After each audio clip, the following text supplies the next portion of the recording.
नमस्कार, आप देख रहे हैं दूरदर्शन किसान कार्यक्रम हेलो किसान में आप सभी का स्वागत है। मैं हूं आपके साथ मोनालिसा। यहाँ शाम के 6 बज चुके हैं और हेलो किसान कार्यक्रम में आज एक बार फिर से एक खास विषय हम आपके लिए लेकर आए हैं जो कि कृषि क्षेत्र से जुड़ा हुआ है और ये बेहद ही महत्वपूर्ण विषय है जिस पर आज हम चर्चा करने जा रहे हैं। आज का हमारा विषय है कृषक सशक्तिकरण व संरक्षण, कीमत आश्वासन और कृषि सेवा पर करार अधिनियम 2020। जी हाँ, इस नए अधिनियम के बारे में आपने जरूर सुना होगा और आपके मन में कई तरह के सवाल भी होंगे, तो आप जरूर इस कार्यक्रम में हमारे साथ जुड़े। आप हमारे टोल फ्री नंबर पे कॉल कर सकते हैं और विशेषज्ञ मेहमान से राय ले सकते हैं। हमारा टोल फ्री नंबर है 1800-113060 और 1800-113061। ये बिल्कुल मुफ्त में आप इस नंबर पे कॉल कर सकते हैं और बातचीत कर सकते हैं। तो ऐसे में इस नए कृषि कानून के बारे में अगर किसी तरह का संशय आपके मन में है और ज्यादा जानकारी आप हासिल करना चाहते हैं तो आप जरूर हमारे साथ इस कार्यक्रम में जुड़े। और हमारे सवालों के जवाब के लिए 2 बेहद ही खास मेहमान हमारे साथ यहाँ मौजूद हैं। आइए परिचय करा दें। हमारे साथ डॉक्टर नलिनी रंजन कुमार यहाँ पर मौजूद हैं जो कि प्रधान वैज्ञानिक है ICAR NIAP पूसा नई दिल्ली में। आपका बहुत बहुत स्वागत है इस कार्यक्रम में। और इसके साथ ही हमारे दूसरे मेहमान हैं डॉक्टर बीरपाल सिंह जो कि कृषि अर्थशास्त्री है। आपका भी बहुत बहुत स्वागत है। तो इस अधिनियम के बारे में चर्चा की हम शुरुआत करते हैं और डॉक्टर नलिनी रंजन, सबसे पहले आपसे जानना चाहूंगी कि जैसे कि इस अधिनियम के नाम में शामिल है कृषक सशक्तिकरण व संरक्षण, तो बताएं कि किस तरह से ये जो अधिनियम है ये किसानों के सशक्तिकरण के लिए है और किस तरह से उनके हितों का संरक्षण ये करती है। जी, बहुत ही सही क्वेश्चन आपने पूछा। कृषि सशक्तिकरण, पहले किसानों के पास अपनी उपज को बेचने की एक ही मंडी होती थी। हर एक जिले में एक कृषि उपज मंडी होती है जिसमें किसान ले जाकर बेचते हैं। उनके पास दूसरा कोई ऑप्शन नहीं था। बाहर बेचने में कुछ राज्यों में उस मंडी से बाहर बेचने पर भी किसानों पर दंड लगते थे, माने अलाउड नहीं था उनको, उसी में बेचना था। और वहाँ पर भी कुछ लाइसेंसधारी अड़हतिये होते हैं, तो उनके पास ऑप्शन नहीं था, वहीं बेचे। चाहे अब गए तो बहुत लंबी लाइन है, वहाँ इंतज़ार करना है और उन्हीं के थ्रू बेचना है। इसमें किसानों को एक ताकत दी गई कि वो जहाँ चाहें वहाँ बेचें, अपने दरवाजे पर बेचें, कोल्ड स्टोर में बेचें या किसी प्रोसेसिंग स्टोर पे बेचें, कहीं भी बेचें, रिटेलर को बेचें, तो उनके अपने राज्य में बेचें, अपने ज़िले में बेचें या दूसरे राज्य में दूसरे ज़िले में जाकर बेचें, उन पर किसी तरह का प्रतिबंध नहीं रहा। वो कहीं भी बेच सकते हैं अपने माल, किसी को भी बेच सकते हैं। ये सशक्तिकरण उनको दी गई है, ताकत उनको दी गई है इस किसान से। और डॉक्टर बीरपाल, एक कृषि अर्थशास्त्री होने के नाते आप इस कदम को किस तरह से देख रहे हैं? जो भारत है वो कृषि प्रधान देश है और सालों से जो कृषि है वो अर्थव्यवस्था का एक महत्वपूर्ण हिस्सा रही है। इसके बावजूद अब तक जो परिस्थितियां बनी हुई थी उससे इन कानून के आ जाने से किस तरह से बदलाव आएगा और कैसे ये कहा जा रहा है कि ये कृषि क्षेत्र में आमूलचूल परिवर्तन लाएगा और सुधार लाएगा? आप का जो नजरिया है वो क्या है इस कानून के लिए? हाँ, देखिए, मैं आप सभी किसान भाइयों को बताना चाहूंगा कि हमारे देश में 6,28,221 गांव हैं जी, और लगभग 55-60% लोग अभी भी गांव में रहते हैं और वो खेती व्यवसाय से ही जुड़े हुए हैं जी। तो यदि जैसे कि देश के प्रधानमंत्री जी भी कहते हैं और वो कह भी रहे हैं, घोषणाएं भी हो रही हैं कि हम देश को आत्मनिर्भर भारत के लिए आत्मनिर्भर किसान भी जरूरी है जी। तो इस नजरिया को देखते हुए और जो गांव में इतनी पॉपुलेशन आज भी हमारे गांव में रह रही है, तो सभी लोग कृषि व्यवसाय से जुड़े हुए हैं।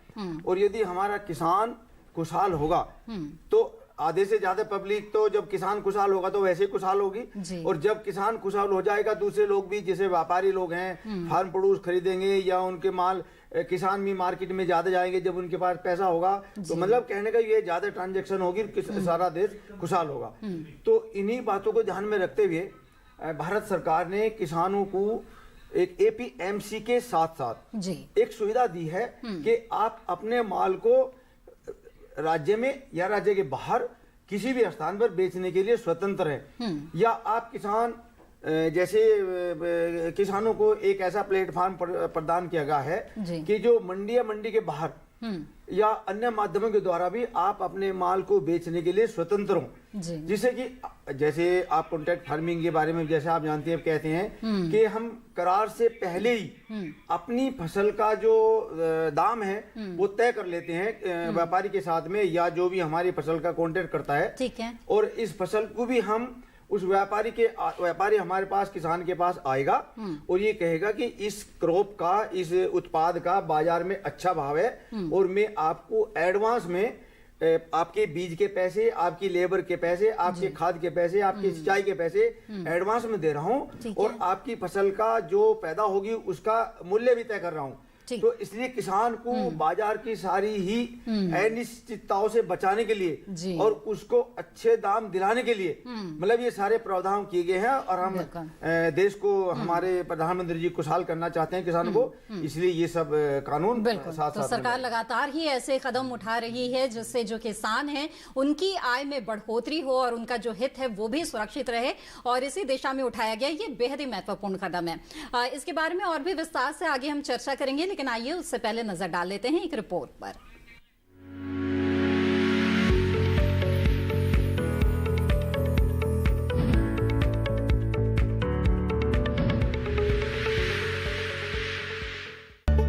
कृषि और किसानों का विकास सरकार की प्राथमिकताओं में रहे हैं। किसानों को आत्मनिर्भर बनाने के लिए प्रधानमंत्री श्री नरेंद्र मोदी के नेतृत्व वाली सरकार ने पिछले 6 वर्षों में कई कदम उठाए हैं।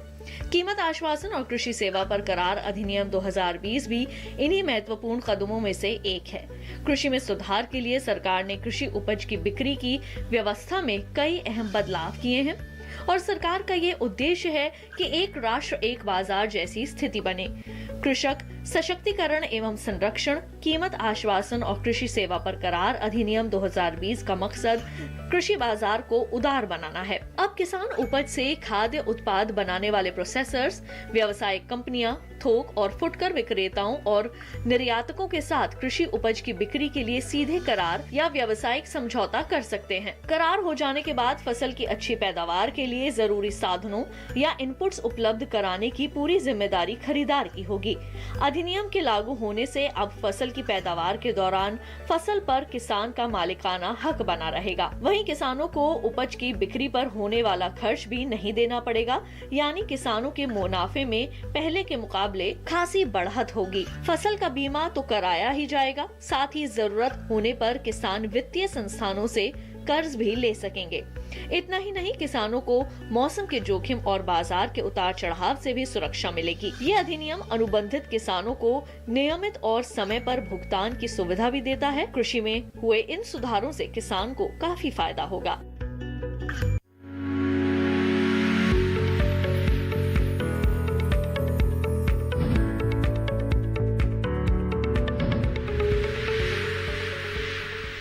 जी हाँ, तो इस रिपोर्ट के बाद बातचीत को आगे बढ़ाते हैं और डॉक्टर नलिनी रंजन, जैसा कि किसान है उनकी आमदनी को दुगना करने का लक्ष्य रखा गया है, लेकिन किसान अक्सर उनकी शिकायत ही ये रहती है कि उनको वाजिब भाव नहीं मिल पाता है। अब ये जो नया अधिनियम है वो किस तरह से जो किसान है उसको वाजिब भाव दिलाएगा और निर्णय लेने की जो स्वतंत्रता है वो खुद किसानों के हाथ में होगी, क्योंकि अब तक जो है वो मंडियों में जाता था, आड़ती वगैरह या व्यापारी मिलकर जिस तरह से भाव तय करते थे, एक न एक तरह से किसानों को जो है उसके आगे झुकना पड़ता था। लेकिन अब उससे हम कह सकते हैं क्या किसानों को मुक्ति मिल जाएगी? जी, आपने बहुत ही सही प्रश्न किया। देखिए, किसानों की आमदनी 3 चीजों पर डिपेंड करती है। जी। पहला उसका है उत्पादन, उत्पादकता और गुणवत्ता, और साथ साथ उस गुणवत्ता युक्त उत्पाद का सही मूल्य मिले। सरकार ने इन तीनों चीजों पर इस बिल में ध्यान दिया है। 3 बिल हैं ये, 3 कानून हैं, जिसमें कि पहला है कि किसान को ये ऑप्शन दिया गया है डिफरेंट मार्केट का। इसमें कंपटीशन बढ़ेगी, प्रतिस्पर्धा बढ़ेगी मार्केट से, एग्री मंडी से, और बाहर डिफरेंट खरीदार होंगे उनसे। खरीदार कौन हो सकते हैं? जो हमारे प्रोसेसर हैं, हमारे एक्सपोर्टर्स हैं और ये रिटेल चेन वाले हैं। इनको उत्तम गुणवत्ता की सामग्री चाहिए, उत्पाद चाहिए, कृषि उत्पाद चाहिए। उस कृषि उत्पाद को पाने के लिए ये किसानों के साथ कॉन्ट्रैक्ट भी करेंगे। कॉन्ट्रैक्ट करेंगे तो सिर्फ खरीदने का ही कॉन्ट्रैक्ट नहीं करेंगे, प्राइस तो पहले फिक्स करेंगे, किंतु उस प्राइस, उस गुणवत्ता युक्त पदार्थ पाने के लिए ये टेक्नोलॉजी भी देंगे। किसानों के साथ मिलकर उनसे सही उत्पादन करने की तकनीक देंगे और अच्छी गुणवत्ता वाले उत्पाद प्राप्त करेंगे, जिसका बाजार भाव ज़्यादा होगा। और चूंकि कंपटीशन होगी तो आपस में इनका मूल्य अपने आप बढ़ेगा। ठीक है। दूसरा, जनरली किसान क्या करते हैं, हमारे जो किसान हैं वो छोटे छोटे किसान हैं। आपको पता ही होगा कि करीब 86% किसान हमारे मझोले, मार्जिनल और सीमांत और छोटे किसान हैं, जिनकी इकोनॉमिक कंडीशन बहुत ही खराब है। वो खरीद करके वो अपने उपज को बहुत दिनों तक घर में नहीं रख सकते, क्योंकि उनके पास न तो इंफ्रास्ट्रक्चर है, घर में रखने पर सड़ने का भी, जो पेरिसेबल कमोडिटी है उनके सड़ने का भी खतरा रहता है, और वैसे भी अनाज भी रखेंगे तो उसमें कीड़े लगकर खराब होते हैं, तो कोई उनके पास साधन नहीं है। तो इसलिए सरकार ने इसेंशियल कमोडिटी एक्ट में सुधार लाया है ताकि प्राइवेट प्लेयर इसमें इंटर करें और पूरे वैल्यू चेन को डेवलप करें। Cold store, warehouse development और प्रोसेसिंग फर्म लगाने के लिए सरकार इसमें प्रमोशन, ये बढ़ावा दे रही है। तो उनका जब डेवलपमेंट होगा, विकास होगा, तो किसान अपनी उपज को वेयर हाउस में रखकर, कोल्ड स्टोर में रखकर उसकी पर्ची पर बैंकों से लोन ले लेंगे, तो उनको इमीडिएट हार्वेस्टिंग के बाद, कटाई के बाद तुरंत मार्केट में ले जाकर बेचने की जरूरत नहीं पड़ेगी। बिल्कुल। जब जिस समय प्राइस अच्छा रहेगा वो बेच सकेंगे। वही नहीं, किसी भी मार्केट में जहां पर प्राइस ज़्यादा हो, अभी ई नाम के थ्रू पूरे मार्केट की मंडियां एक साथ जोड़ दी गई हैं, पूरे देश की मंडियां एक साथ जोड़ दी गई हैं, तो जिस मंडी में भी उनको प्राइस अच्छा मिलेगा वहां अपनी सामान को बेच सकते हैं। तो पूरी स्वतंत्रता किसानों की होगी कि वो कहाँ उन्हें लग रहा है कि उन्हें अच्छा भाव मिल रहा है वो वहीं बेच सकते हैं। और डॉक्टर बीरपाल, जैसा कि डॉक्टर नलिनी रंजन ने यहाँ पर कहा है कि जो आवश्यक वस्तु संशोधन जो अधिनियम है उसके तहत भी प्रावधान किया गया है, तो इसका भी जो लाभ है वो मिलेगा।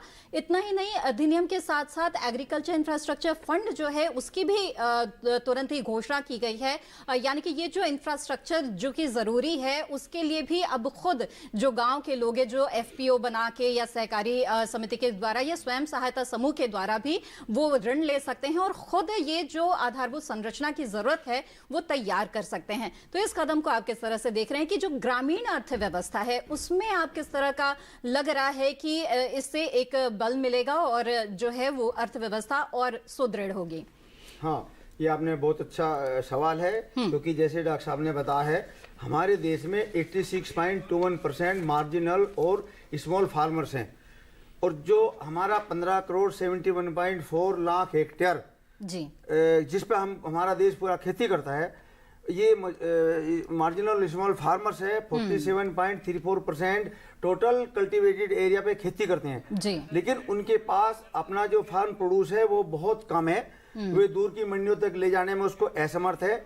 इसी बात को मद्देनजर रखते हुए देश के प्रधानमंत्री ने 20/6/2020 को कहा था कि आत्मनिर्भर भारत के लिए आत्मनिर्भर किसान भी जरूरी है जी। और उन किसानों के लिए, उन किसानों को सड़क मार्ग से जोड़ा जाएगा, कोल्ड स्टोरेज फैसिलिटी डेवलप की जाएगी और उन किसानों को कोल्ड स्टोरेज उनके फार्म पे डेवलप किया जाएगा, मतलब उसी आधार से, और लोकल उत्पाद के आधार पर ही लोकल उद्योग लगाए जाएंगे, जिससे कि हमारे जो मार्जिनल स्मॉल फार्मर्स हैं उनको हमें, मतलब फायदा तो सभी किसान को करना है, लेकिन खासकर क्योंकि देखो कितनी बड़ी पॉपुलेशन हमारे देश में मार्जिनल स्मॉल फार्मर्स की है। गांव में ही रोजगार के कई तरह के अवसर जो है वो सृजित होंगे। बिल्कुल लोकल उत्पाद के आधार पर ही उद्योग लगाए जाएंगे। माफ कीजिएगा, आपको यहाँ रोकना पड़ेगा, एक कॉलर हमारे साथ इस वक्त जुड़ गए हैं, उनका सवाल यहाँ ले लेते हैं। मनीष कुमार जी इस वक्त हमारे साथ बाराबंकी से जुड़े हुए हैं। जी मनीष जी, स्वागत है आपका, पूछे अपना सवाल। सर, हमारे यहाँ उत्तर प्रदेश में जी जो लेवी आप लोगों की है, तो यहाँ पर अगर सुखा कर ले जाओ, कायदे से उठा कर ले जाओ, ठीक है सर। उसके बाद सर यहाँ कहते हैं जनवरी फरवरी मार्च में आपका नंबर आएगा, ठीक है जी। यही सब समस्या है सर जी। डॉक्टर वीरपाल, क्या आप ऐसी स्थिति में उनको सुझाव देंगे? क्या बता, क्वेश्चन सुना नहीं उनको, बताओ। अच्छा मनीष जी, एक बार फिर से आप दोहरा सकते हैं अपना सवाल? सर हमारे यहाँ जो लेबी है तो सर उसके जनवरी या फरवरी में डेट देते हैं, और उसके बाद हम लोगों का धान तैयार हो जाता है नवंबर अक्टूबर में। ये धान की बात कर रहे हैं? जी, धान की बात। हाँ ठीक है। मैं आप किसान भाई को बताना चाहूंगा कि जैसे आपने अपना धान हार्वेस्ट करा, थ्रेसिंग किया, तो उसको थोड़ा सा मानक पे होना चाहिए, जिससे कि उसमें जैसा आप जो मिक्सचर है, थोड़ा बहुत जो धान के जो कटे हुए पीस हैं या कुछ है, या उनकी मतलब उसमें थोड़ी इतनी नमी ना हो जिससे कि थोड़ा भाई व्यापारी लेने में हिचकिचाए, तो उसको थोड़ा सा उसका स्टैंडर्ड ऐसा होना चाहिए मानक, ताकि व्यापारी उसको लेने से मना ना करे। और वो उसको मतलब ऐसा जरूरी है, यदि उसको किसान भाई को भी फायदा है उसका, तो यदि वो साफ सुथरा होगा, बिल्कुल ड्राई होगा, तो उसको पैसे अच्छे मिलेंगे, और उसके मार्केट में बायर्स भी मतलब खरीदने वाले भी बहुत होंगे। इसलिए ऐसी कोई बात नहीं है, आपका धान समय पर खरीदा जाएगा, और वो फैसिलिटी सरकार डेवलप कर रही है हर जगह। बल्कि अभी मैं आज पढ़ ही रहा था, देख रहा था कि यूपी में पिछले साल 3000 विक्रय केंद्र थे, लेकिन इस साल योगी आदित्यनाथ जी के स्टेट में 4000 सेंटर हैं जहां आपके उत्पाद को खरीदा जाएगा। जी, इसलिए सरकार। इसके साथ ही डॉक्टर वीरपाल, मैं ये जानना चाहूंगी कि अगर किसान कॉन्ट्रैक्ट फार्मिंग कर ले तो क्या इस तरह की समस्या से उनको छुटकारा मिल सकता है? हाँ बिल्कुल, ये सबसे बढ़िया सवाल पूछा आपने। देखो, जैसे आपने फसल बोने से पहले ही किसी व्यापारी के साथ में अपनी उपज का जो भी आप पैदा कर रहे हैं, या जिसको वो व्यापारी खरीदने के लिए एग्री है, वो आया, उसने कहा भाई आप सपोज करो आप टमाटर पैदा कर रहे हैं जी। उसने कहा कि ठीक है टमाटर पैदा करिए, लेकिन सीडी में मैं आपको दूंगा बढ़िया वैरायटी का, और आपको टेक्नोलॉजी भी दूंगा, और मतलब सारी टेक्नोलॉजी मैं आपको बताऊंगा, और इस मानक पे आप अपना टमाटर पैदा करिए। तो नेचुरल है, आप करार आपने पहले ही कर लिया कि भाई ठीक है, मैं तो आपने इस टमाटर को 100 रुपए किलो दूंगा आपको, और वो व्यापारी एग्री है, तो ठीक है, उसको नेचुरल है, पैसे अच्छे मिलेंगे, और कोई दिक्कत ही नहीं, मार्केट का उतार चढ़ाव भी होता रहे, किसान पे कोई फर्क नहीं पड़ेगा, उसको बिल्कुल अच्छे पैसे मिलेंगे। जो है कह सकते हैं कि समय की मांग है, चिंता की कोई जरूरत करने की नहीं है। डॉक्टर वीरपाल, आगे भी विस्तार से हम कॉन्ट्रैक्ट फार्मिंग और उसके फायदों के बारे में बातचीत करेंगे, और किसान किस तरह से संविदा पर खेती जिसे हम कहते हैं कि वो कर सकते हैं, उसके बारे में हम चर्चा करेंगे, और खासतौर पर जो अधिनियम है उससे किस तरह के लाभ उन्हें होने जा रहे हैं इसके बारे में। लेकिन फिलहाल यहाँ पर वक्त हो गया है एक छोटे से ब्रेक का। हम जल्द हाजिर होंगे, आप बने रहें दूरदर्शन किसान पर।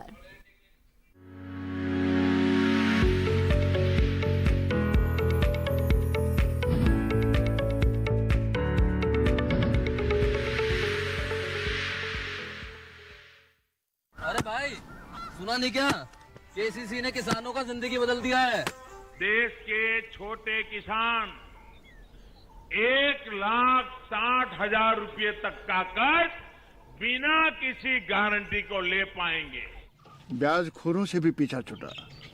मैं तो जैविक खेती का पूरा सामान मंगा लिया, केसीसी का भी कोई दबाव नहीं है। ब्याज चुकाने के लिए पूरा 1 साल मिलता है।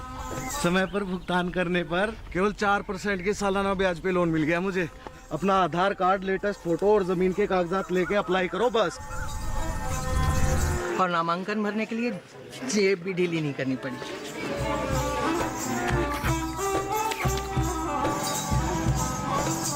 चाचा, उधार चुकाने के 24 घंटे के बाद उतने ही पैसे वापस निकाल सकते हैं। केसीसी ने किसानों की जिंदगी वाकई बदल दी है। तो आप भी किसान क्रेडिट कार्ड अपनाएं और सहजता से ऋण पाएं।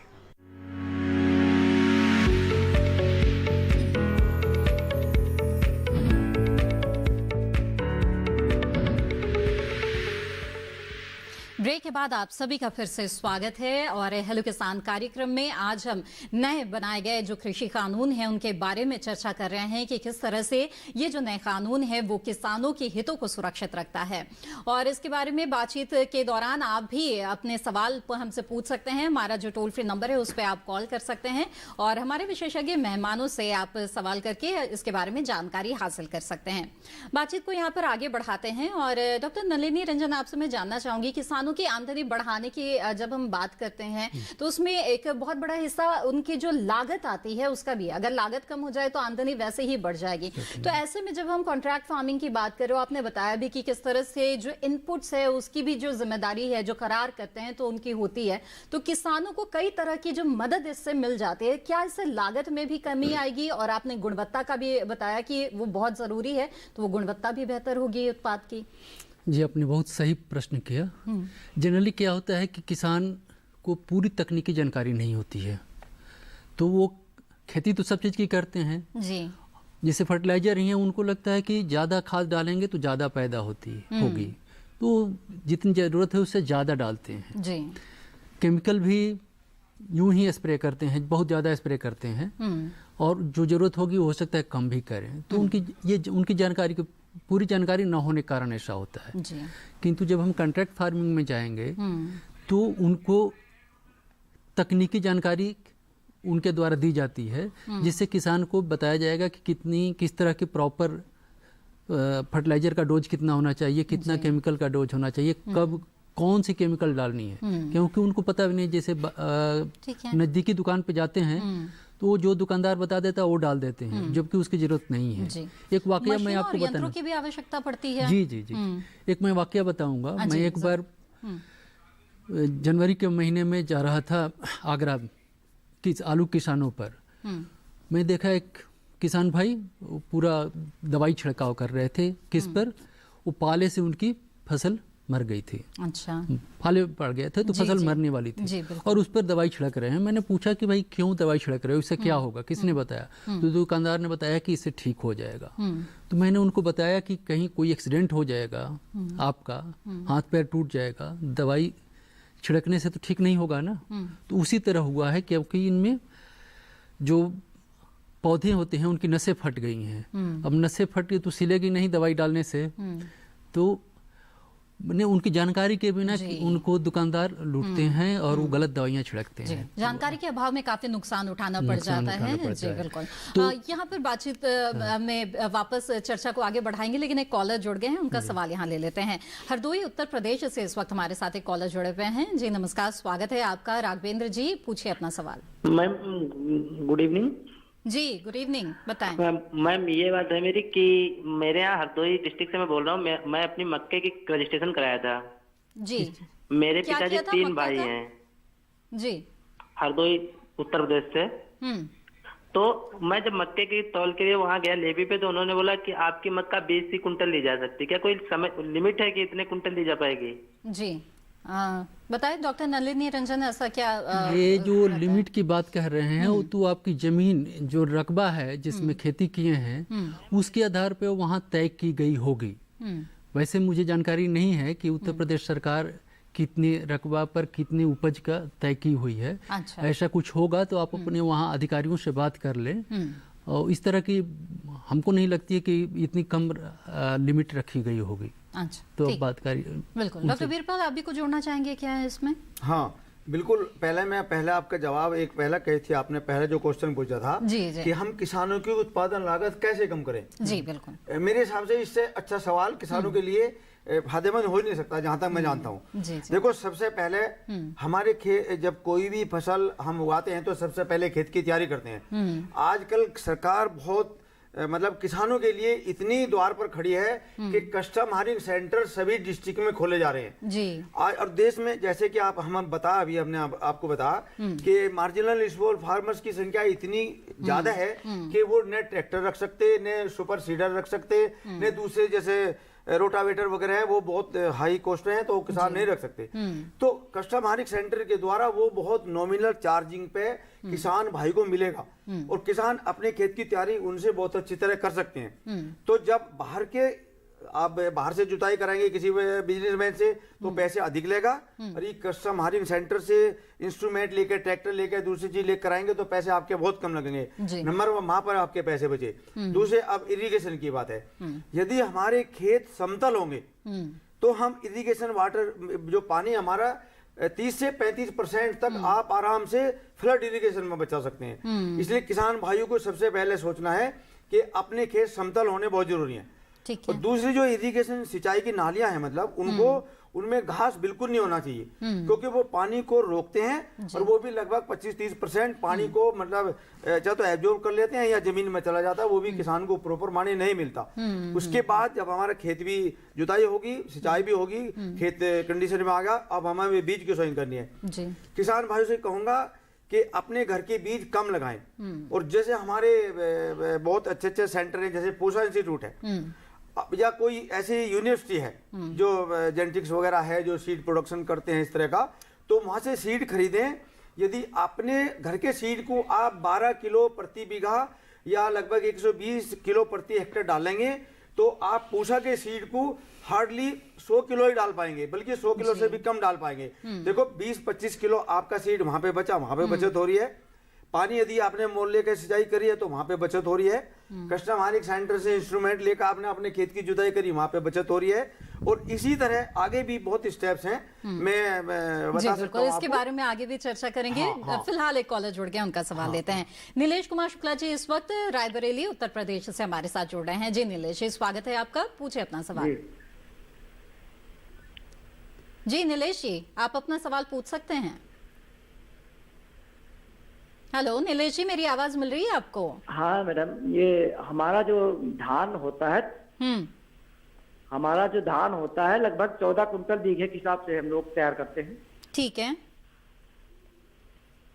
जी, सवाल क्या है आपका? नीलेश जी, मेरी आवाज मिल रही है आपको? 14 कुंटल होता है, लेकिन लेवी वाले जो है 6-7 कुंटल के हिसाब से लेते हैं। ये इसके लिए जानकारी करनी थी। जी ठीक है। इसके बारे में जैसा कि बताया गया कि हर राज्य में जो है तय किया जाता है कि किस तरह से जो रकबा है उसके अनुसार कितनी मात्रा होगी, और इसके बारे में आपको जो नजदीकी अधिकारी उनसे जानकारी ले लेनी चाहिए। डॉक्टर वीरपाल, क्या कुछ और इसमें जोड़ा जाए? नहीं, मेरे हिसाब से ऐसी कोई सीमा नहीं है। ठीक, आप जितना भी आपके पास प्रोड्यूस है आप सेंटर पे लेके जा रहे हैं, जो वहाँ परचेज सेंटर लगा हुआ है, आप ले जा सकते हैं। ऐसा कोई प्रतिबंध नहीं है कि आप 2 ही क्विंटल दे सकते हैं या 1 ही क्विंटल दे सकते हैं, या आपके पास 1 हेक्टेयर जमीन है, आपका खरीद सिर्फ 2 ही क्विंटल हो गया, ऐसा नहीं है। अच्छा। ये सरकार ने, यही तो सरकार का मतलब किसानों की आमदनी बढ़ाने का फायदा है। यही तो कह रही है सरकार, आप सेंटर पे लेके जाइए, आपका सारा प्रोड्यूस खरीदे जाएगा। ऐसी कोई बात नहीं है कि आपके ऊपर प्रतिबंध है कि भाई आपका 2 क्विंटल ले जाएगा और आपके पास 1 हेक्टेयर जमीन जो होते हैं आप, ऐसा कुछ नहीं है। आपके पास जितना प्रोड्यूस है आप लेके जाइए, आपका परचेज किया जाएगा। बिल्कुल। और ये जो नए कानून बनाए गए हैं, इसके बाद कई तरह की भ्रांतियां फैलाई जा रही है, कई तरह की अफवाहें उड़ाई जा रही है। डॉक्टर नलिनी रंजन, मैं जानना चाहूंगी आपसे कि एमएसपी को लेकर खास तौर पर यह बताया जा रहा है कि जो सरकार है उसकी मंशा है कि धीरे धीरे एमएसपी की जो व्यवस्था उसे खत्म कर दिया जाए, और जो किसान है वो एमएसपी की ओर देखते हैं उम्मीद से, क्योंकि किसी भी तरह के नुकसान की आशंका से बचने के लिए कि कम से कम एमएसपी का सहारा तो उनके पास है। तो क्या सच्चाई क्या है, मैं आपसे सुनना चाहूंगी। देखिए, इस कानून में एमएसपी पर किसी भी तरह की सरकार के तरफ से टिप्पणी नहीं है, कोई भी इसमें एमएसपी का जिक्र ही नहीं है इस कानून में। किंतु ये एमएसपी रहेगा या नहीं रहेगा, इसके बारे में जानकारी के लिए मैं पीछे ले जाना चाहूँगा किसान भाइयों को। ये एमएसपी कब लाया गया था? 1960 में। किस लिए लाया गया था? किसानों की आमदनी कम होती जा रही थी, क्योंकि जब उत्पाद बाजार में लाते थे कटाई के सीजन में, तो उस समय भाव बहुत गिर जाते थे, तो किसानों को बहुत घाटा लगता था। उस घाटा को कम करने के लिए, मुनाफे में परिवर्तित करने के लिए सरकार ने एमएसपी लाया। तो किसानों को घाटे के लिए सरकार कोई भी कानून नहीं बनाएगी। किसान दृढ़ प्रतिज्ञा है किसानों की समस्याओं को समाप्त करने के लिए, उनका समाधान ढूंढने के लिए और उनकी आमदनी बढ़ाने के लिए। जैसा कि आप देख रहे होंगे, सरकार बहुत सारे निर्णय ले रही है। किसान सम्मान निधि के तहत 6,000 रुपये सालाना दे रही है। ये क्यों दे रही है सरकार? किसान की आमदनी बढ़ाने के लिए। तो एमएसपी व्यवस्था खत्म करने का कोई सवाल ही नहीं उठता, क्योंकि एमएसपी व्यवस्था जिस दिन खत्म हो जाएगी और बाजार में भाव यदि एमएसपी से ज्यादा नहीं रहा तो किसान लूट जाएंगे। तो सरकार इस तरह का सोच ही नहीं सकती, चाहे ये सरकार हो चाहे कोई भी सरकार हो। जी बिल्कुल। और इसी तरह की एक बात और कही जा रही है, वो है एपीएमसी मंडियां जो अब तक व्यवस्था रही है और किसान एपीएमसी मंडियों में ही अपने उपज को लेकर जाते रहे हैं। डॉक्टर वीरपाल, ये कहा जा रहा है कि अब इन मंडियों का क्या होगा नए कानून के आने के बाद से, तो इस दुश्चिंता को आप कैसे दूर करना चाहेंगे? हाँ, आपने ये बहुत अच्छा, इससे बढ़िया सवाल मेरे हिसाब से इस प्रोग्राम में शायद ना हो, क्योंकि मैं बताना चाहूंगा आपको 1970 के दशक में ये एपीएमसी रेगुलेशन एक्ट के तहत इन मंडी समितियों का निर्माण किया गया था और इनका उद्देश्य था किसानों को एमएसपी पर कोई भी प्रोड्यूस लेकर जाए वो बिकना। लेकिन हुआ क्या कि मंडी के अंदर जितने भी हमारे कमीशन एजेंट आड़ती भाई बैठे हैं, हाँ। उनकी मोनोपोली थी, उन्हीं के पास लाइसेंस होते थे खरीद फरोख्त के लिए। तो वो उनकी, आपने देखा होगा मंडी गेट पर जैसे आपकी ट्रॉली ट्रैक्टर या जो भी जाएगा उसका पहले उसको प्रोड्यूस को देखेंगे, भाई क्या है आपका गेहूं ठीक मानक का नहीं है, नहीं ठीक नहीं है, ये तो कम रेट पे बिकेगा। इसलिए किसानों को इससे बचाने के लिए एपीएमसी के पैरेलल ही, मतलब उसके साथ साथ ही हमने ये जो किसानों ने जो सरकार ये 3 बिल लाई है, इनका मकसद ही यही है कि किसानों को एमएसपी मिले। भाई पहले देखो हमारे लाइसेंसधारी काम करते थे मंडियों के अंदर बैठे हुए, लेकिन अब क्या है, व्यापारी के पास अपना पैन कार्ड होना चाहिए और अपना उसका आधार कार्ड होना चाहिए। आप व्यापार करिए, आप मंडी से बाहर या मंडी से बाहर या किसान के खेत पर या कोल्ड स्टोरेज पे, प्रोसेसिंग यूनिट पे कहीं भी आप व्यापारी जाए और किसान से उनका प्रोड्यूस खरीदे, तो किसान तो देखो जब मार्केट में बायर्स मतलब खरीदने वाले ज्यादा होंगे, इसका मतलब आपको एमएसपी मिलने की गारंटी ज्यादा होगी। जी। तो इस आधार से तो सरकार ने ये बिल लेकर आई है कि किसानों की हम हर हालत में उनका जीवन स्तर उठाना चाहते हैं, उनकी आमदनी बढ़ाना चाहते हैं और इसीलिए 3 बिल आए हैं। और ये एपीएमसी को कोई टच करने वाला नहीं है, एपीएमसी मंडी भी रहेंगी और ये पैरेलल ये सुविधा भी किसानों को मिलेगी ताकि किसानों को हर हालत में उनकी उपज का उचित दाम मिलता रहे। जी, इसका मतलब ये। जी, डॉक्टर नलिनी रंजन, ऐसे में जो बिचौलिए हैं जिनके बारे में कहा जाता था कि किसानों को वाजिब भाव नहीं मिल पाता है और बीच में जो है वो लाभ बिचौलिए उठा ले जाते हैं, क्या उनसे छुटकारा अब किसानों को मिल जाएगा? जी, बिचौलिए सभी खराब, बिचौलिए जो शब्द है मेरे को लगता है कि लोग उसको नेगेटिव वे में लेते हैं। अच्छा, बिचौलिए ही हैं जिससे कि हम सामानों की बिक्री और क्रय कर सकते हैं, किंतु जब बिचौलिए ज़्यादा हो जाते हैं तो किसानों को जो पैसा मिलने वाला उस प्रॉफिट्स में हिस्सा ले लेते हैं। तो ज़्यादा बिचौलिए ना हो, बिचौलिए कम हो कि जो खरीदार, जो कंज्यूमर है, जो पैसा दे, उसका मेजर शेयर किसान के पास आए। अभी ज़्यादा बिचौलिया होने कारण किसी फसलों में तो कृषक की जो शेयर है कंज्यूमर रूपी में वो किसी फसल में 30-40% भी रह जाती है। अच्छा। तो इसमें यही व्यवस्था की गई है कि जब डायरेक्ट प्रोसेसर खरीदेगा किसान से तो उसमें बिचौलियों की संख्या कम होगी। आज प्रोसेसर को जो खरीदना होता है तो अपना आदमी भेजता है मंडी में टैक्स दे करके वो खरीदारी करता है। तो बिचौलिए 3 बिचौलिए तो इधर हैं, एक और चौथा बिचौलिया हो जाता है तो 4 बिचौलिए। अब डायरेक्ट जब किसान से खरीदेगा तो उसको ना तो टैक्स देनी पड़ेगी किसी तरह का कोई कमीशन नहीं देना पड़ेगा और बिचौलिए भी एक ही है, जिसको खरीदना है वही खरीद रहा है डायरेक्ट। तो इससे किसानों को फायदा होगा। यानी कि जो मकड़ जाल पहले फैला हुआ था वो नहीं होगा, मकड़ जाल खत्म हो जाएगा। ठीक है, इसी तरह से हमारे जो चर्चा है कृषि कानून के बारे में वो जारी रहेगी। साथ ही आप भी अपने सवालों के साथ जरूर जुड़े हमारे साथ इस कार्यक्रम में, लेकिन फिलहाल वक्त हो गया एक छोटे से ब्रेक का। हम जल्द हाजिर होंगे, आप बने रहें दूरदर्शन किसान पर।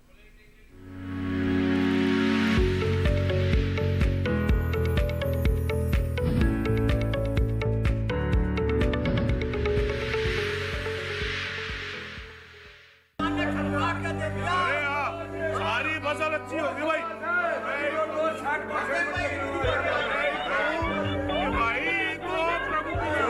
और अब एक जरूरी सूचना, देश के कुछ राज्यों में किसानों द्वारा बड़े पैमाने पर पराली जलाने से आसमान में धुंध छा गई है। लाखों लोगों को सांस लेने में तकलीफ हो रही है।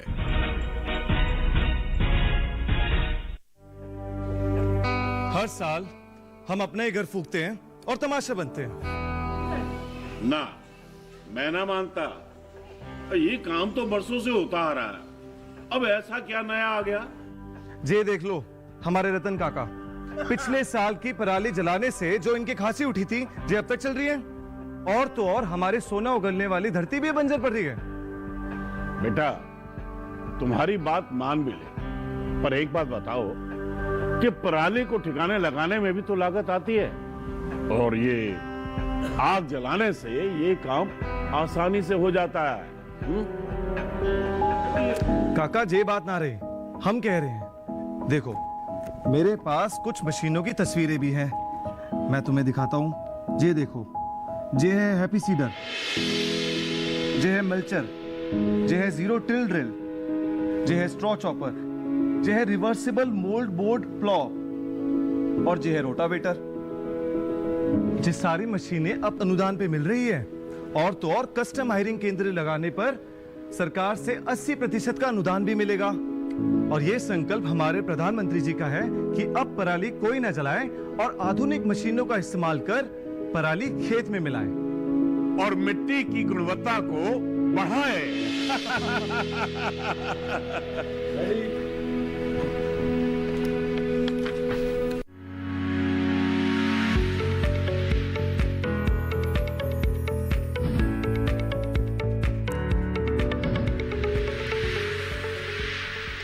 ब्रेक के बाद आप सभी का फिर से स्वागत है कार्यक्रम हेलो किसान में। आज इस कार्यक्रम में हम नए कृषि कानून के बारे में बातचीत कर रहे हैं, खासतौर पर कृषक सशक्तिकरण व संरक्षण, कीमत आश्वासन व कृषि सेवा पर करार अधिनियम 2020 पर, और क्या लाभ है नए कृषि कानून से, इसके बारे में हमारी चर्चा जारी है। अगर आप भी कोई जानकारी हासिल करना चाहते हैं इन कानूनों के मामले में तो फिर आप हमारे टोल फ्री नंबर पर कॉल कर सकते हैं, सवाल पूछ सकते हैं। बातचीत को यहाँ पर आगे बढ़ाते हैं और डॉक्टर वीरपाल, मैं आपसे जानना चाहती हूँ कि जो कई बातें यहाँ पर कही जा रही है जिससे किसानों के मन में एक आशंका पैदा हो रही है, उनमें से एक बात ये भी है कि जब आप कॉन्ट्रैक्ट फार्मिंग यानी कि संविदा पर खेती करते हैं तो फिर वो जो उपज है उसका न तो मालिकाना हक आप पर रहेगा, आप का रहेगा, न ही उस जमीन का। तो ये जमीन का जो मामला है, क्या कहीं भी इस अधिनियम में इसका जिक्र है? सच्चाई क्या है इस बात की? देखिए, मैं किसान भाइयों को बताना चाहूंगा, आप अपनी शंकाएं बिल्कुल दूर कर दें जी। जो हमारा करार हो रहा है, कॉन्ट्रैक्ट जो हो रहा है, वो सिर्फ फसल का हो रहा है, उत्पाद का हो रहा है, न कि जमीन का। जमीन का तो कोई जिक्र है नहीं, कहीं ना जमीन का हो सकता है। भाई आपने एक फसल का या दो फसल का किसी व्यापारी के साथ में कॉन्ट्रैक्ट किया और फसल खत्म होगी तो उसका कॉन्ट्रैक्ट खत्म हो गया, तो जमीन का कहां से मतलब? आप इस भ्रांति से बिल्कुल निकल जाए कि आपका जमीन का कोई फर्क पड़ेगा। जमीन का कोई फर्क पड़ने वाला नहीं है। यहाँ सिर्फ मकसद है आपकी पैदावार को उचित रेट पर बिकवाना और आपकी आमदनी बढ़ाना। बाकी जमीन से यहाँ कोई लेना देना नहीं है। ये किसान भाई को बिल्कुल अपने मन से निकाल देना चाहिए, इससे बिल्कुल भी ना सोचें। और ये जितने भी आपके लिए कृषि बिल लाए गए हैं, जो कानून बनाए गए हैं, इनका मतलब ही आपको हर स्टेप पे मतलब एक फायदा देने वाली बात है। आप किसी भी जगह सोच लीजिए, ये आप देखिए, जैसे कृषि मंडी या कृषि मंडी के बाहर जैसे फार्म गेट बोलते हैं जिसको, फार्म गेट मतलब आपके खेत पर ही या वेयर हाउसेज पर या प्रोसेसिंग यूनिट पर आप अपने माल को बेचिए। आपको कोई, यही तो आपको प्लेटफॉर्म दिए जा रहे हैं कि आपको बेचने के लिए अपनी प्रोसेसिंग यूनिट पर बेचिए, फार्म हाउस पर बेचिए या फार्म गेट पर। मतलब देखो, फार्म गेट पे बेचने से फायदा क्या होगा आपको? ना तो आपकी परिवहन लागत लगेगी, ना कोई टैक्स लगेगा, तो वो भी आपकी मतलब अच्छा दाम मिलेगा आपको, उससे भी फायदा हुआ आपको। और मंडी में आप गए, आपका टैक्स भी लगेगा। और जैसे मैं बताना चाहूंगा कि मंडी में जाने के बाद तो किसान भाई अपनी उपज का भाव तय करता ही नहीं। वहां तो जितने भी कमीशन एजेंट हैं, जैसे मैं अभी आपकी बात सुना था, कह रहे थे, तो वहां तो कमीशन एजेंट ही आपकी माल का उपज का भाव तय करते हैं। आप तो जाकर अपने ट्रैक्टर ट्रॉली या डनलप कार्ड बुग्गी जो लेके खड़ी कर दी और आपको पता लगा कि मेरा धान तो बिक गया 1500 रुपए में, जबकि MSP 1800 2000 का रेट है और बिक सकता है वो। तो आपको आड़ती ने बता दिया कि आपका धान तो इस रेट बिका है, तो आपने एक्सेप्ट करना पड़ा, क्योंकि किसान जो मंडी में लेकर गया बेचारा बेच खाएगा, वापसी लेकर तो आ नहीं सकता, क्योंकि एक बार का तो आपने परिवहन लागत उसको दे दिया और दोबारा आप घर लेकर तो आ नहीं सकते। जो रेट भी बिकेगा आप बेच के आएंगे, कहने का मतलब यही है। तो आपको इस बात से बचाने के लिए परिस्थितियों के हाथों मजबूर कई बार किसान मंडियों में हो जाता है और इसी का निदान ढूंढने की कोशिश की जा रही है। मंडी व्यवस्थाओं की जब हम बात कर रहे हैं, डॉक्टर नंदन रंजन, आप इससे पहले बता भी रहे थे ब्रेक पर जाने से पहले कि किस तरह से जब अपनी उपज लेके जो किसान है वो पहुंचता है तो कई बार गुणवत्ता के नाम पर उसको जो है वो सही भाव नहीं मिल पाते। कई बार ये भी होता है कि जो तौलने वाले होते हैं वो भी टाका मार देते हैं, वहां पर भी उनको नुकसान उठाना पड़ जाता है। तो क्या इसका समाधान क्या है? नहीं, समाधान यही नहीं, ये भारतीय कृषि बाजारों में बहुत सारी समस्याएं हैं। उसका कारण ये है कि हमारे पास बाजार बहुत लिमिटेड हैं, कृषि मंडी थोड़े से हैं, उसमें थोड़े थोड़े व्यापारी हैं, जिससे कंपटीशन नहीं है जी। उससे मोनोपोली टाइप की चीज़ें हो जाती हैं और वो बहुत सारी माल प्रैक्टिसेज हैं। इंफ्रास्ट्रक्चर भी हमारे पास बहुत कम है बाज़ारों में, सभी बाज़ारों में पूरी गुणवत्ता युक्त इंफ्रास्ट्रक्चर नहीं है। तो इसीलिए इस मंडी के इतर भी ये कोशिश की जा रही है, जो किसान है वो जा सकते हैं और अपनी कृषि उपज को बेच सकते हैं। तो यहाँ पर हम आगे बढ़ेंगे, अगले कॉलर हमारे साथ जुड़ गए हैं कृष्ण कुमार जी झज्जर हरियाणा से। आइए उनसे बात करते हैं। जी कृष्ण कुमार जी, स्वागत है आपका, पूछिए अपना सवाल। कृष्ण कुमार जी, आपसे गुजारिश रहेगी कि टीवी की आवाज बंद कर दीजिए, सीधे सीधे। ठीक है मैडम, ठीक है मैडम। जी जी जी, पूछिए।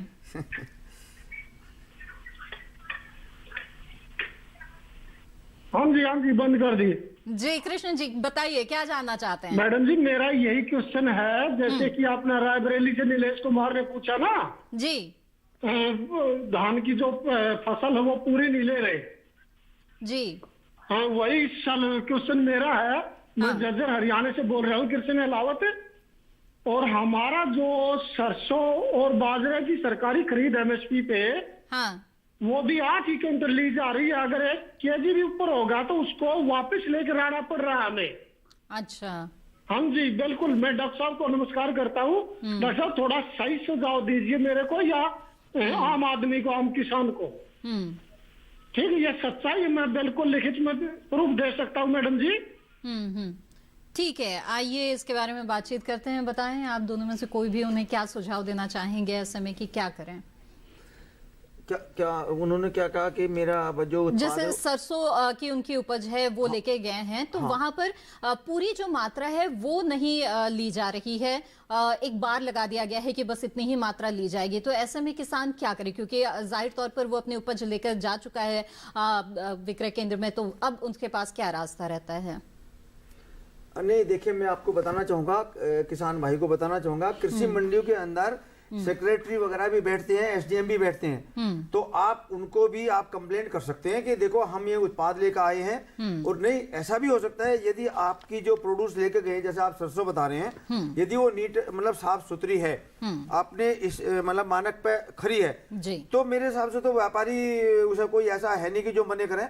लेकिन यदि कोई आपको पूरी फसल आप लेके गए हैं और वो मंडी में लेने से मना कर रहे हैं, तो आप वहां मंडी में कंप्लेंट कर सकते हैं और वो ऊपर के लेवल तक पहुंचेगी, SDM को पहुंचेगी, तो जरूर कुछ ना कोई आपकी सुनवाई होगी। आज के टाइम में केंद्र सरकार इस मामले में बहुत सजग हो रही है हर तरह से, हर स्टेट में, कि भाई किसानों को कोई भी दिक्कत नहीं होनी चाहिए। देखो मैं आपको बताना चाहूंगा, यदि हमारे देश का किसान खुशहाल तो देश खुशहाल। इस बात को मद्देनजर रखते हुए केंद्र सरकार इस बात बहुत मतलब किसानों का ध्यान रख रही है। और ऐसा आप वहाँ कंप्लेंट दे सकते हैं यदि ऐसी कोई बात है। वैसे ऐसा होना नहीं चाहिए, लेकिन हो सकता है, हम आपकी मानते हैं, आप झूठ नहीं बोल रहे, तो वहाँ आप कंप्लेंट दे सकते हैं इसके लिए, कोई भी प्रोड्यूस हो। जी जी हाँ बिल्कुल, व्यवस्था कोई भी हो वहां पे कुछ त्रुटियां हो ही सकती है। और ऐसे में जो समस्याएं हैं उसका क्या समाधान निकाला जा सकता है, उसके लिए क्या व्यवस्थाएं हैं, इस पर भी बातचीत करेंगे। क्या इस नए कानून के तहत भी कुछ प्रावधान है कि किसी तरह की समस्या आ रही है किसान या व्यापारियों के बीच में, तो उसका निवारण कैसे होगा, इस पर हमारी बातचीत होगी आगे। लेकिन फिलहाल वक्त हो गया है एक छोटे से ब्रेक का, हम जल्द हाजिर होंगे। आप बने रहें दूरदर्शन किसान पर।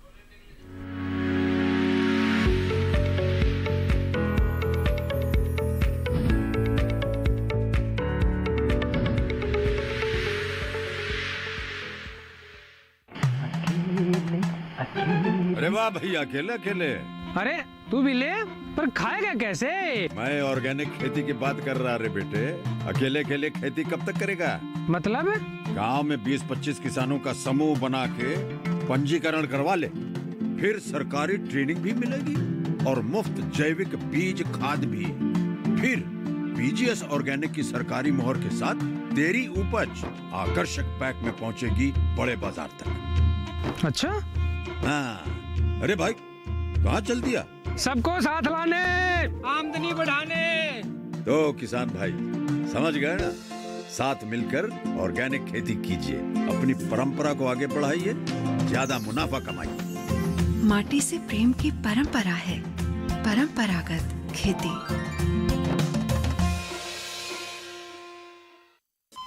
अरे सुन तो। मुझे क्या सुनाना चाहते हो? जो सुनाओ मेरी सौतन को। किसको? अरे वही तुम्हारा मोबाइल फोन जिससे सुबह शाम दिन रात चिपके रहते थे और कहते थे किसान कॉल सेंटर से बातें हो रही हैं। अच्छा ये बात है।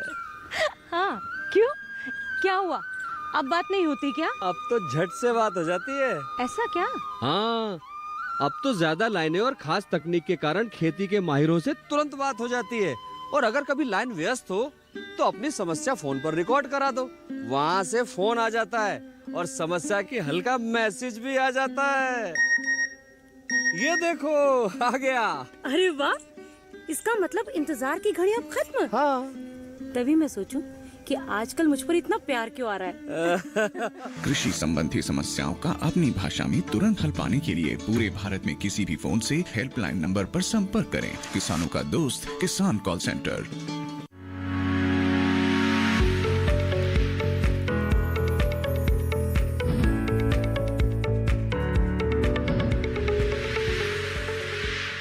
ब्रेक के बाद आप सभी का फिर से स्वागत है कार्यक्रम हेलो किसान में। आज हम इस कार्यक्रम में नए कृषि कानून के बारे में बात कर रहे हैं, जिससे ये उम्मीद की जा रही है कि देश के जो कृषि क्षेत्र है उसमें काफी सुधार होगा इन कानूनों की वजह से।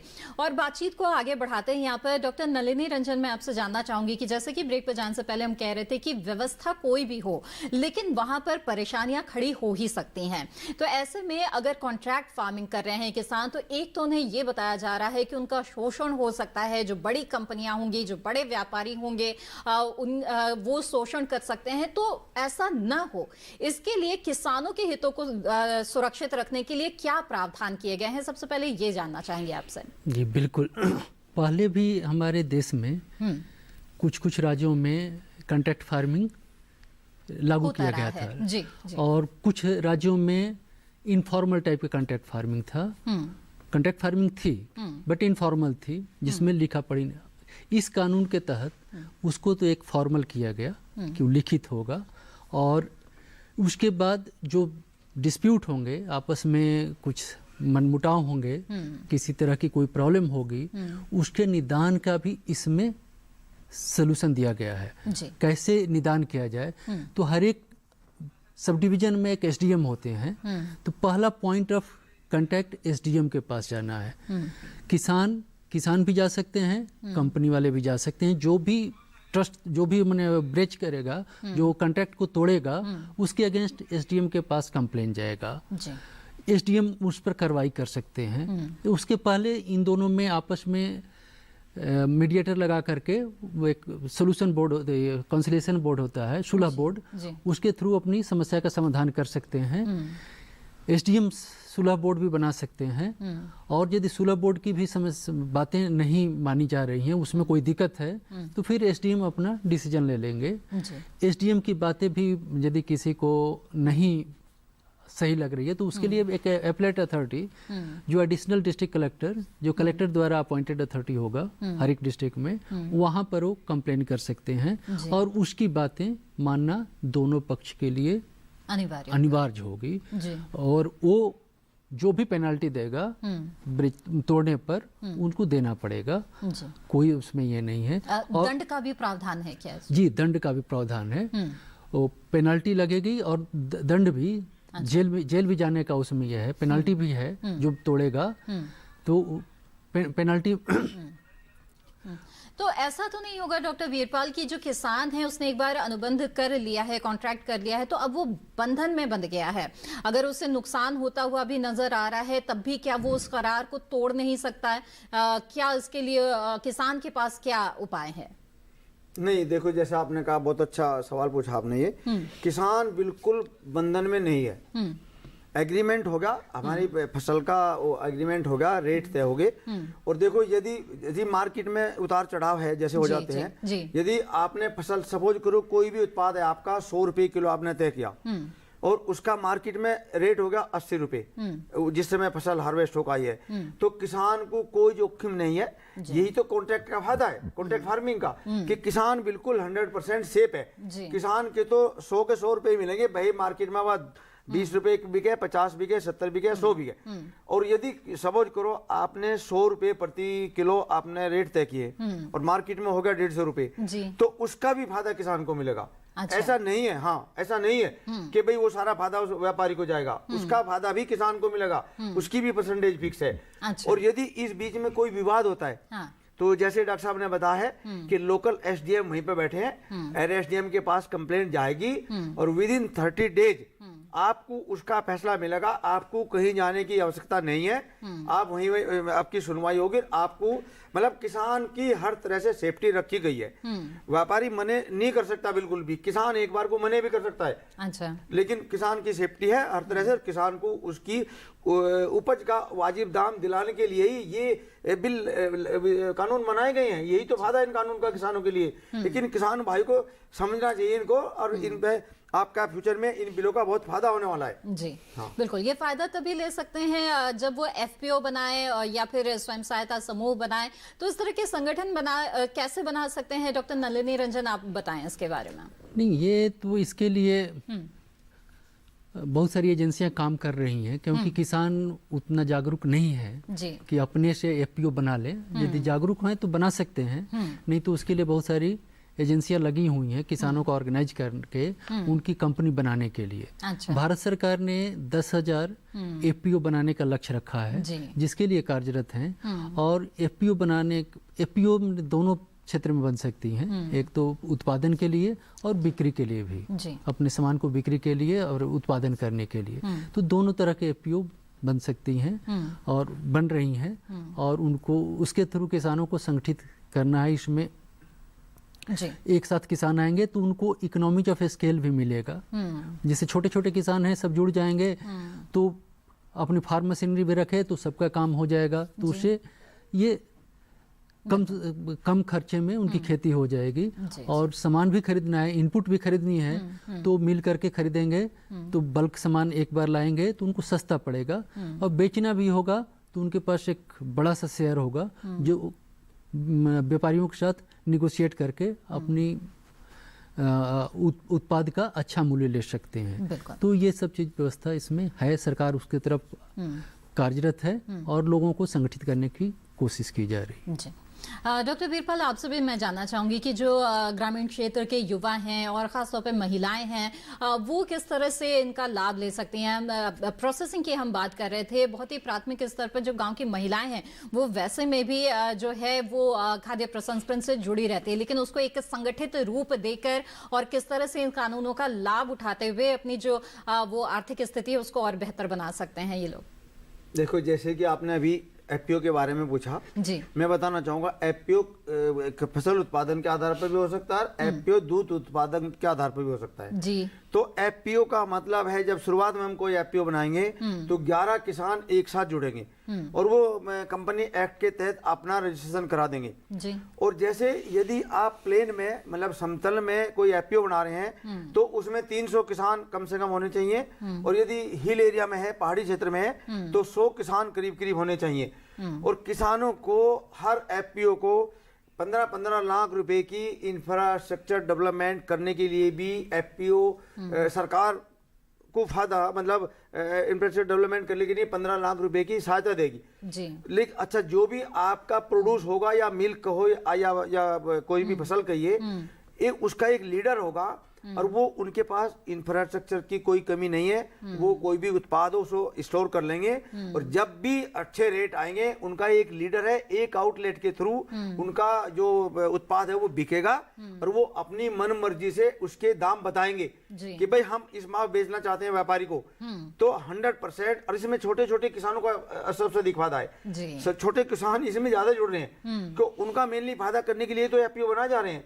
और ये 10,000 किसान 2024 तक 10,000 किसानों का लक्ष्य है पीओ बनाने का, और 920 इसमें बन भी चुके हैं जी। तो इसके ऊपर भी सरकार का बहुत बड़ा मतलब ध्यान है। बिल्कुल। मतलब कुल मिलाकर डॉक्टर नलिन रंजन, मैं आपसे जानना चाहूंगी कि ये नए कृषि कानून और जो एग्रीकल्चर इंफ्रास्ट्रक्चर फंड है, इसका लाभ उठाते हुए जो युवा किसान है वो किस तरह से कोल्ड चेन डेवलपमेंट हो या गोडाउन्स हो या फिर जो फार्म गेट पर प्रोसेसिंग यूनिट्स की बात की जा रही है उस से जुड़ सकते हैं और वो अपना भविष्य बना सकते हैं। क्या सुझाव देंगे इस बारे में आप? नहीं, पहले की स्थिति थी जो एसेंशियल कमोडिटी एक्ट था जी, उसके तहत भंडारण की क्षमता लिमिटेड थी जी, बिल्कुल। किंतु इस कानून के तहत वो क्षमता लिमिट हटा दी गई जी। वो सिर्फ आपातकालीन स्थिति में ही उस लिमिट को इम्पोज किया जाएगा। वो भी कॉन्ट्रैक्ट फार्मिंग वाले को छुट्टी दी गई है उसमें जितना कॉन्ट्रैक्ट फार्मिंग में प्रोसेसिंग फार्म वाले और एक्सपोर्ट वालों को उसमें तंग नहीं किया जाएगा, उनकी लिमिट नहीं निर्धारित की जाएगी आपातकाल में भी जी। और आपको पता होगा कि 1 लाख करोड़ का गवर्नमेंट ने इंफ्रास्ट्रक्चर डेवलपमेंट फंड कृषि के लिए दिया है। तो जो पढ़े लिखे किसान हैं, पढ़े लिखे युवा हैं, नवयुवा, वो अपनी सोच से ये किसी भी क्षेत्र में कोल्ड चेन डेवलपमेंट में, कोल्ड स्टोर बनाने में, प्रोसेसिंग फर्म एस्टेब्लिश करने में अपने आगे बढ़ सकते हैं और इनको वेयर हाउस बना करके। तो आप खुद भी आगे आए और सरकार की तरफ से व्यवस्थाएं की गई है उनका जरूर लाभ उठाएं। डॉक्टर नलिनी रंजन और डॉक्टर वीरपाल, आप दोनों ने हमें बहुत ही महत्वपूर्ण जानकारियां इस कार्यक्रम में दी है। आप दोनों का बहुत बहुत धन्यवाद आपका। तो जाना आज हमने विस्तार से कि किस तरह से सरकार बेहद ही सराहनीय प्रयास कर रही है और नए कृषि कानून जो है वो जहां देश को एक देश एक बाजार की ओर ले जाएंगे और उसके साथ ही आत्मनिर्भर गांव से आत्मनिर्भर भारत का जो लक्ष्य है, जो सपना है, वो भी पूरा होगा। बहरहाल हम यहाँ पर बढ़ते हैं आगे और अब आपको कल के विषय के बारे में बता दें। हेलो किसान कार्यक्रम में कल का विषय होगा शरदकालीन फूलों की खेती में समसामयिक कार्य और इसके साथ ही बांस की खेती, तो जिस पर कल हेलो किसान कार्यक्रम में आप चर्चा देखेंगे। साथ ही आप भी जुड़ सकते हैं कार्यक्रम में। अगर आप अपने सवाल हम तक पहुंचाना चाहते हैं तो आप हमें ईमेल भेज सकते हैं। हमारा ईमेल आईडी है hellokisan2015@gmail.com। इसके अलावा फेसबुक के माध्यम से भी आप हमसे जुड़े रह सकते हैं। हमारा फेसबुक पेज जो है वहां जाने के लिए आप हिंदी में टाइप करें हेलो किसान।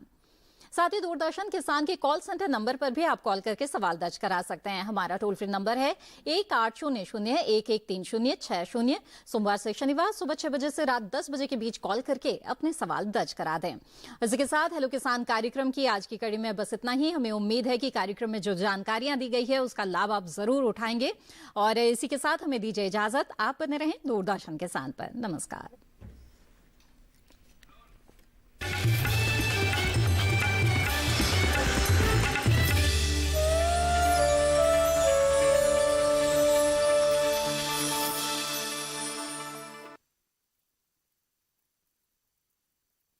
कहानी है जैविक खेती के बल पर नानी सुबह सुहानी। खेती किसानी से जुड़ी रोचक जानकारियों से भरा कार्यक्रम धरती का अमृत जैविक खेती देखना न भूलें प्रत्येक मंगलवार दोपहर 4:30 बजे डीडी किसान चैनल पर।